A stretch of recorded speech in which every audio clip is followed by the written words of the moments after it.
Welcome, everybody, to Taking Control, the ADHD podcast. I'm Pete Wright, and I'm here once again with Nikki Kinzer. Hello, Mr. Wright. How are you? I didn't say Mr. White. You are in a really dark space, if that's where we go. Have you not finished it yet? I have 3 episodes left. Oh! I'm going to watch them tonight. And I almost feel like we can't be friends. We can't be friends at all until you actually finish. Well, it was so the last episode I watched last night, it was so suspenseful that I had to actually get online and look to see kind of what happened next. Like, I needed to know what was going to happen before I watched it. Oh. Lame. I know. But I am kind of ready for it to be over. Yeah. This darkness is like, it's too much. Yeah. It's a fascinating adventure. It really is. And I haven't actually watched the show that you talked about last week with the writers. Yeah, the writers' room. Yeah, I want to wait until I am actually done with the show, and then I'll go back and watch that. But well, you should. You should know that the show, when they did that show, when they did the writers' room, they had not. I don't think they'd done season 5. Like it. Okay. So you've seen more than they knew at the time. Okay. So good stuff, but we're going to talk about something happier today. Yes, we are. I'm so excited about this conversation. You came up with this some time ago. I'm not remember when you gave me the assignment. I think I mentioned it on the podcast last year. I think I got the book in the summer, maybe. Yeah.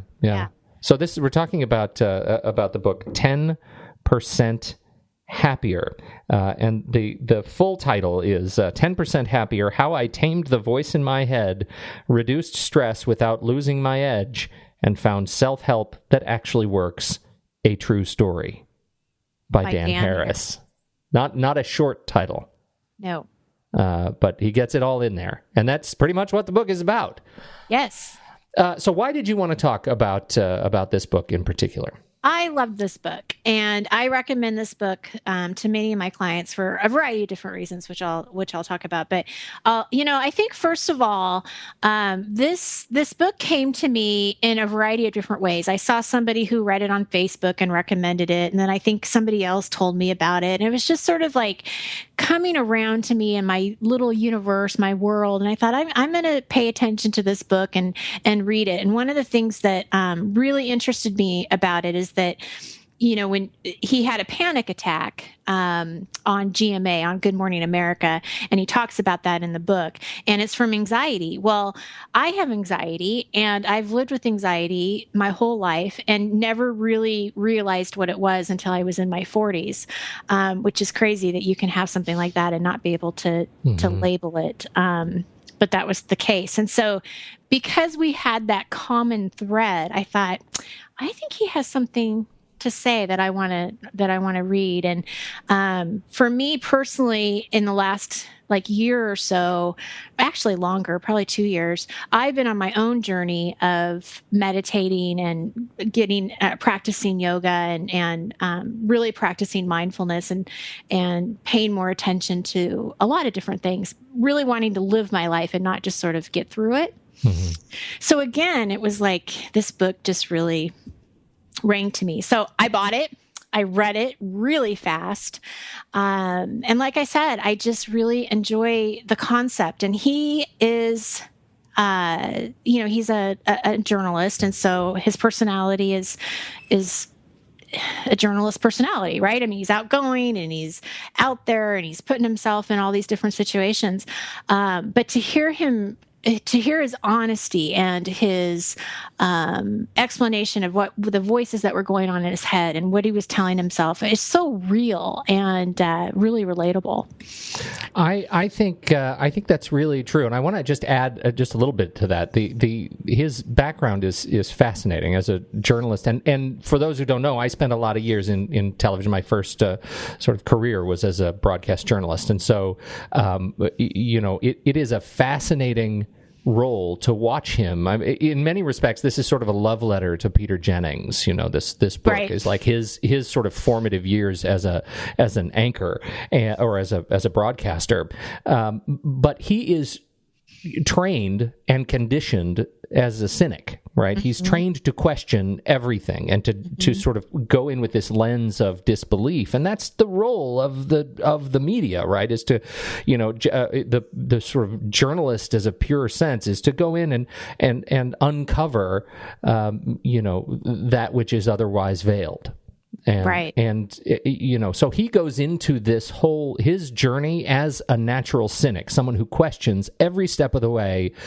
What I am hearing right now is lunacy. Now I have to figure it out. And so that is an approach to this particular discussion that I found really compelling. I agree, because he is so real about it. Like, he is not going into it thinking, oh, I'm going to start meditating and my life's going to change. I mean, he was like, when he was a religious reporter, I mean, he went into it, like you said, with questions and curiosity and really wanted to get, to the bottom of these belief systems and things like that. So coming from that, I think just, again, makes it so much more real for people, that, so many times I will talk to clients, or not even clients, but just people who have ADHD, and they'll say, I can't meditate. There's no way. I can't sit still for 5 minutes or whatever. And he doesn't say he has ADHD. He never even mentions that. He just talks about the anxiety. I did see him in an interview say that he has a attention span of a kitten, which I thought was pretty funny. So even though he doesn't say he has ADHD, maybe he does, maybe he doesn't, it doesn't matter. You don't have to have a great attention span to try this. And I think, as you read the book, you'll see the journey he goes on to actually try it. And I love when he talks about the first time he meditated, because it's so true. You sit down, your intentions are good, and then within like a second, you realize, gosh, I have an itch on the bottom of my foot, and I'm not real comfortable, and I need to move around. Or I remember at one point, me kind of like opening one eyeball and looking at the time, Yes. trying to see, like, really, how long have I been sitting here? And so I love the reality of it, that it's not this perfect practice that happens all at once. And it's a practice. It's not something that's right or wrong, or you can do wrong. It can look however you want it to look. But what I love about this, and what I encourage people to try when they do have ADHD, and one of the core lessons of the book, is that meditation and mindfulness, it allows you to pause before you react.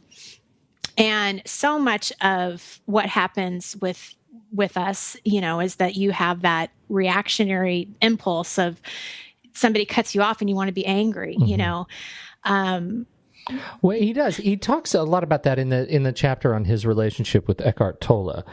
He talks, they go into this discussion about ego, and he was, I think, particularly cynical and skeptical about Eckhart Tolle as a thinker, and they talk about how the ego is not just this sense of puffed up pride in your own self, but it is your sense of your sense of I-ness. And the ego is never satisfied, is constantly comparing itself to others, thrives on drama, and then the most important one, I think, to this point on meditation, is obsessed with the past and the future. Yes. And that was something that really resonated with me. When I'm at my very lowest, it is generally because I'm longing for some experience that I have already had, that I likely will not have again, or would struggle in some way to repeat it, or I am anticipating something, some potential future that I likely can't guarantee will occur. Well, and Pete, that's a beautiful explanation of what anxiety is. Exactly. That is exactly how my anxiety forms. I'm either thinking about something in the past that I wish I would have done differently, said differently, or done differently, or in what you said, wish I could repeat, because it was good. It was a great thing or a great experience. But then that worry of the future, of something that hasn't happened yet. You don't know if it's going to happen. But yet you ponder it and you stir on it, and it affects you. And I mean, wonderful explanation of that. That's what that is. Yeah, and I think it gets to the appreciation of time and the role that time, and I say time kind of in italics, the role that time has in anxiety and stress. Because generally, when I'm, again, at my lowest, it's because I think I either have too much or too little time. And again, that keeps me from being, from really experiencing what I'm doing right now and doing my very best at whatever it is. Mm-hmm. Mm-hmm. So that to me was a wonderful reminder, and it gets back to what you said, that meditation is a practice, being centered is a practice, being able to stop and just take a deep breath and experience what you are doing right now. Like there is no other magic bullet, so to speak, to uncovering, what it means to experience the now, other than as Tola says to Harris, just stop and take a breath. Right. Well, what about all the cynics who say that's not enough? Well, those are people who aren't, who don't know how to do it yet, but they'll get there. Mm-hmm. It is simply, as he says, exercise for your brain. It's a proven technique for preventing the voice in your head from leading you around by the nose. Mm-hmm. Mm-hmm. Well, and I watched a video of Dan Harris being interviewed about the science of meditation, and I thought that was really key too, because he was saying, as a cynic, unless there's science behind it, I'm probably not going to believe it. And having the science backing this up, he had a couple different statistics saying that from Yale, that there's this default mode network of the brain that, where we're obsessing over ourselves, kind of what you were saying before, that anxiety, not being focused, and that meditators can actually turn off that default mode, not only while they're meditating, but when they're not meditating, and that we're setting this new standard, this new default mode on focusing on the now. And he uses the expression of kind of in sports, how you're being in the zone, you are where you are right now, and having these enormous benefits because of that. And I think that one of the things that he follows up in this particular interview is that bad things are still going to happen. Stress is still going to happen, but it's now being reacted to differently than before. Right. And that's the key. And that's where you get the 10% happier, is that he's not saying that this is going to solve all your problems or that this is going to make everything go away. But if you can just be 10% happier than where you are right now, that's a really strong, return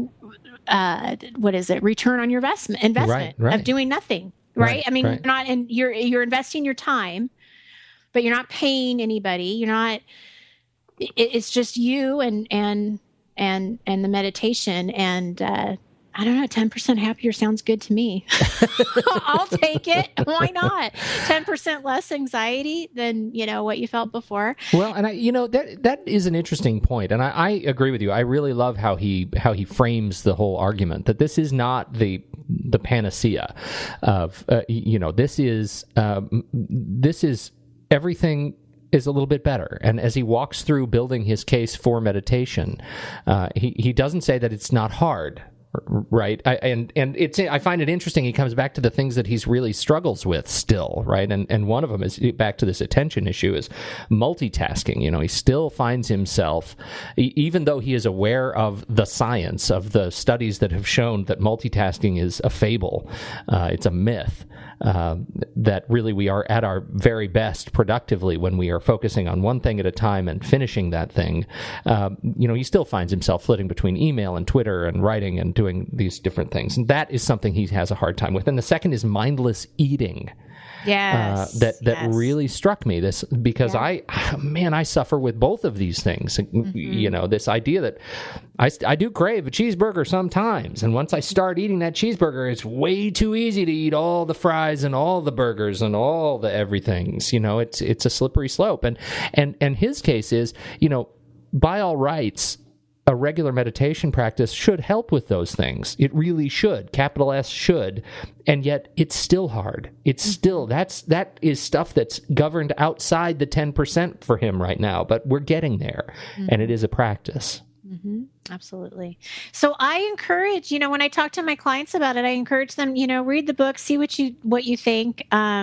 People listening out, if you're looking or listening to us today, if you think that, you're looking for a new book to read, certainly suggest it. I think it's got some great stuff. It's really interesting. I always love seeing how people kind of got to where they are today. So like him giving the backstory of his relationship with Peter Jennings and all that was really interesting to me. Like I just really dug all that. Oh, yeah. Well, it's funny to see the triggers that people that bring people to these new sort of realizations, even the 10% realizations. And for his, we should add, like part of his challenge was that he was a drug user, and cocaine for him replaced, as his therapist said, replaced the war zone, the adrenaline of the war zone, and that's quite an awakening.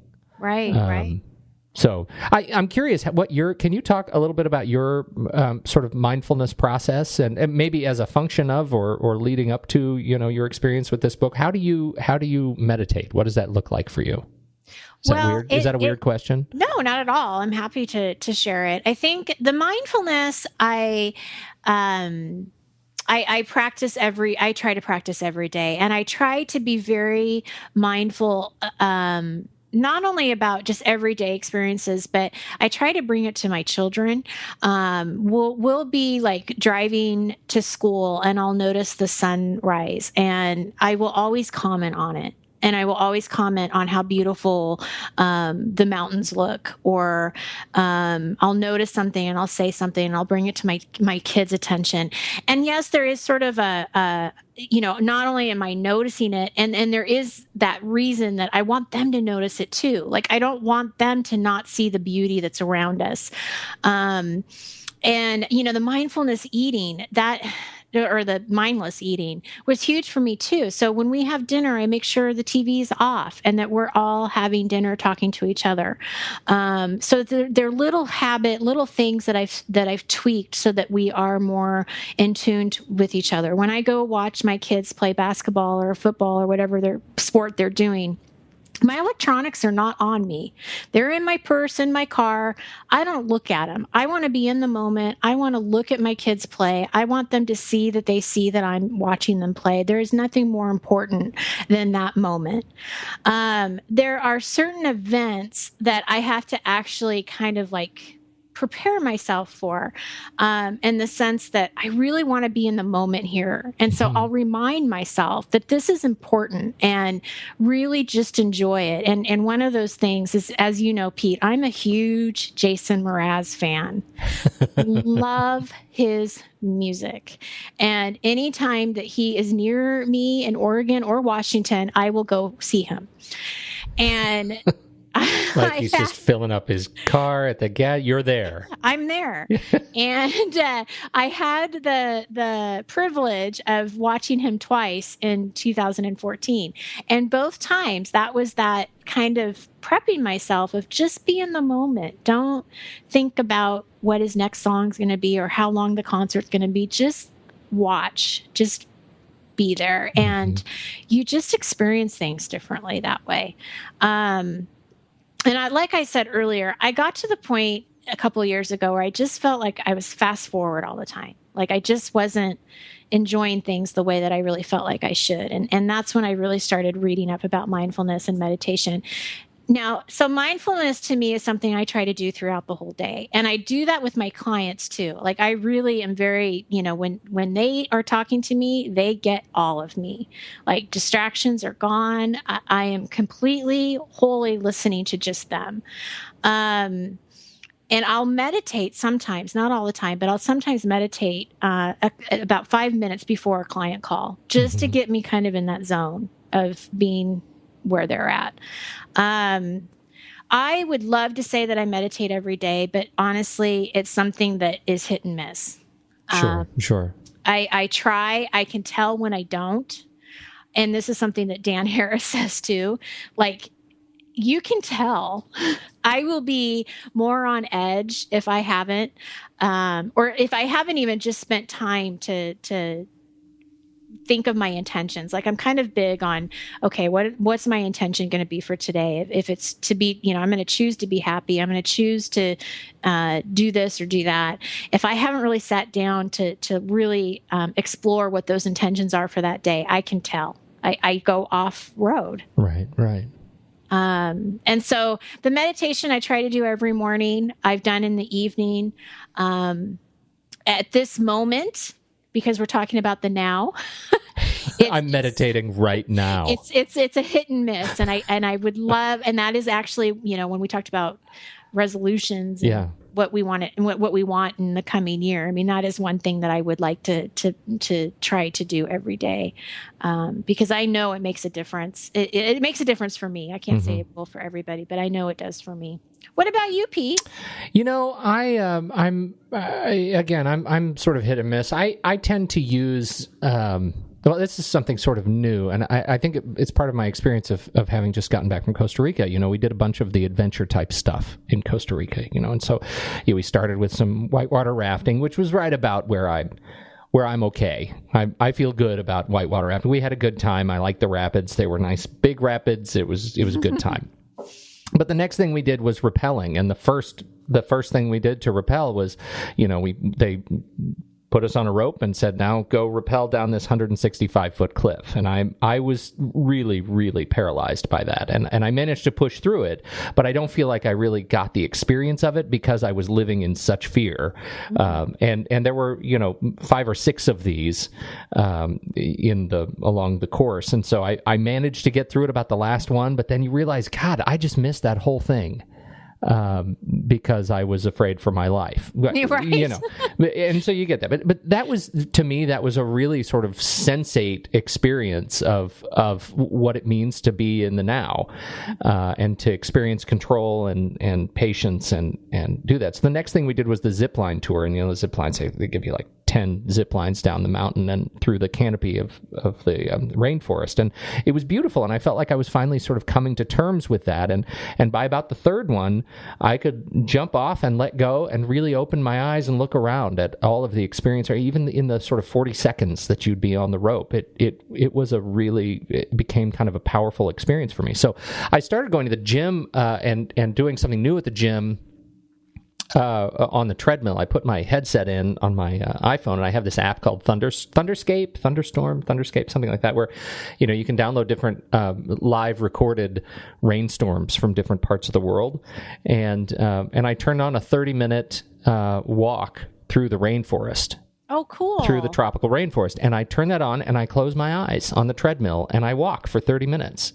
What a great idea. I'm telling you, because you start sweating a little bit, and it's incredibly humid in the rainforest, obviously, so you start sweating a little bit there, and suddenly you feel like you're really there. It was an amazing experience, and for me, that bit of stepping out and sort of finding that kind of, I'm going to use the word virtual reality to me during that was a form of really nice sort of presence reset that, I woke up and I felt really refreshed. I felt like I'd walked through the rainforest and my head was clear and I was able to shake off all the tasks that are kind of red on my task list right now. And things just sort of came together.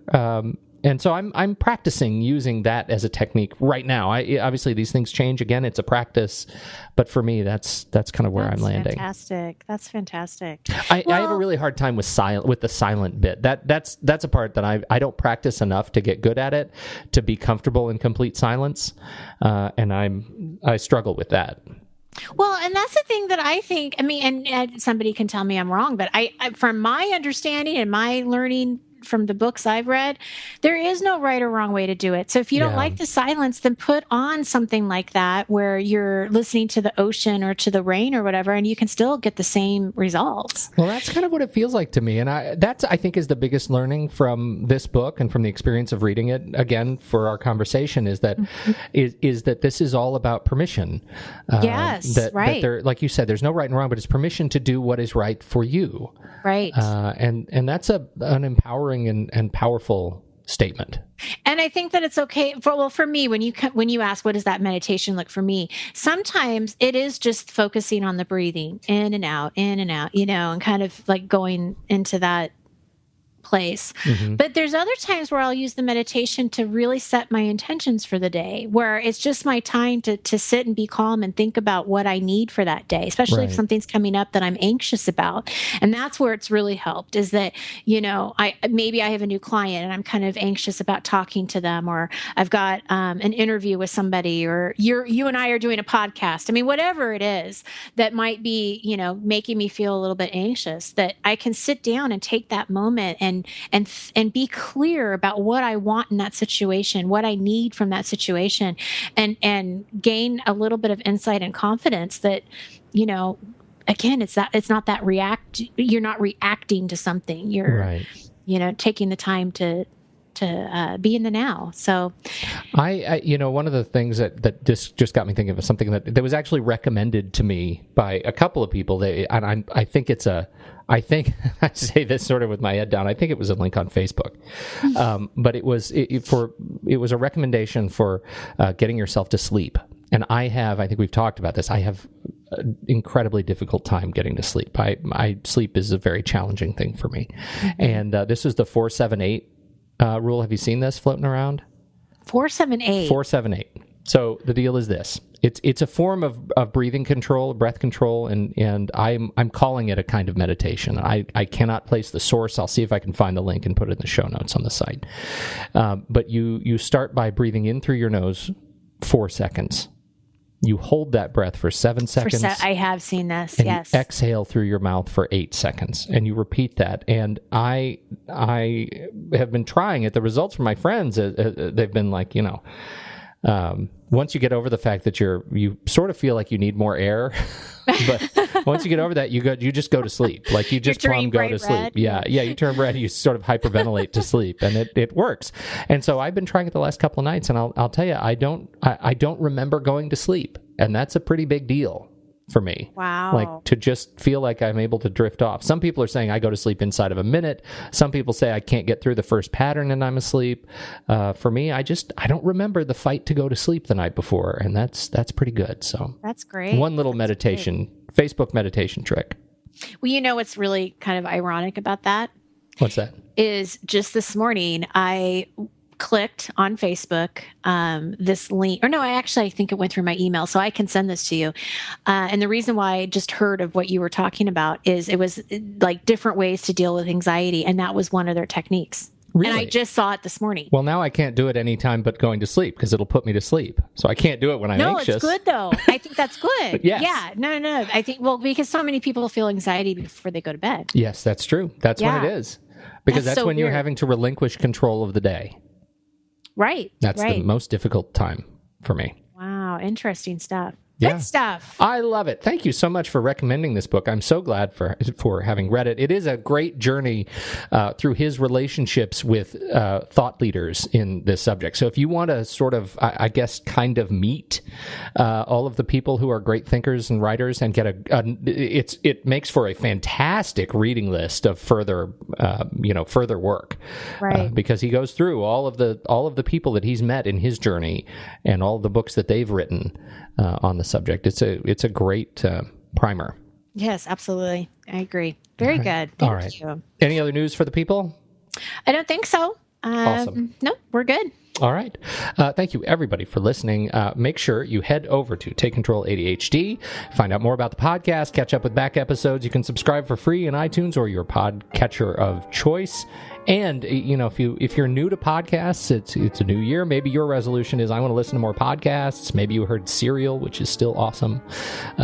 You can, there's a little new to podcasting link on the podcast page, and you can click that and get a little bit of a tutorial of how you might subscribe to a podcast if that doesn't mean anything to you.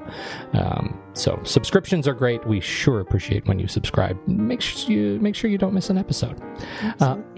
You can find us at Take Control ADHD on Twitter and Facebook, and it's even on Pinterest. We're on Pinterest. All the shows are on Pinterest, along with all sorts of other good stuff. So you can find Nikki at Take Control ADHD. I'm at Pete Wright on Twitter. And until next week, this has been Taking Control, the ADHD podcast.